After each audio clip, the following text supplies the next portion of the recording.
सारे इंसान एक वसी मैदान में जमा किए जाएंगे जिसे मैदान हशर कहा जाता है। सारी मखलूक को एक सुर्खी माइल सफेद जमीन पर इकट्ठा किया जाएगा। रब्बे दो जहां इस जमीन को चमड़े की तरह फैला देगा और वो जमीन आज की मारूफ जमीन की तरह नहीं होगी, बल्कि अल्लाह ताला इस जमीन को दूसरी जमीन से तब्दील कर देगा।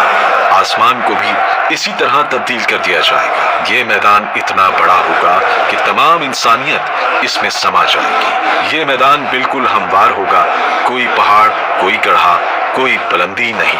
क़यामत के दिन हर मरहला पिछले से ज्यादा हैबतनाक और खौफनाक होगा। इसके बाद सूरज सर के ऊपर आ जाएगा।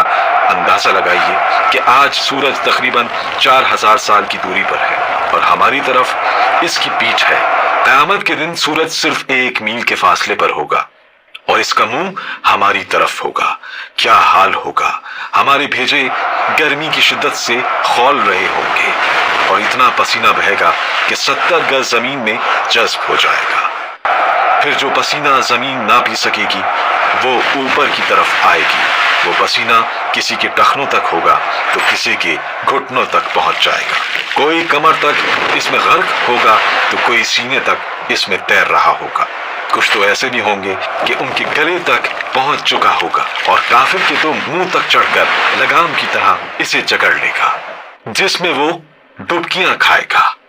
ये सब कुछ डिपेंड करेगा हमारे अमाल पर। अब लोगों के साथ उनके अमाल के हिसाब से मामला किया जाएगा। सजा या जजा अमाल को देखकर दी जाएगी। इस दिन किसी चीज का कोई साया नहीं होगा, लेकिन कुछ अहले ईमान ऐसे भी होंगे कि उन्हें अल्लाह रब्बुल इज्जत अपने अर्श के साए में रखेगा। इस गर्मी की हालत में प्यास की क्या कैफियत होगी। हाल ये होगा कि ज़बानें सूख कर कांटा हो जाएंगी। कुछ तो ज़बानें मुंह से बाहर निकल आएंगी। दिल मुंह को आए होंगे।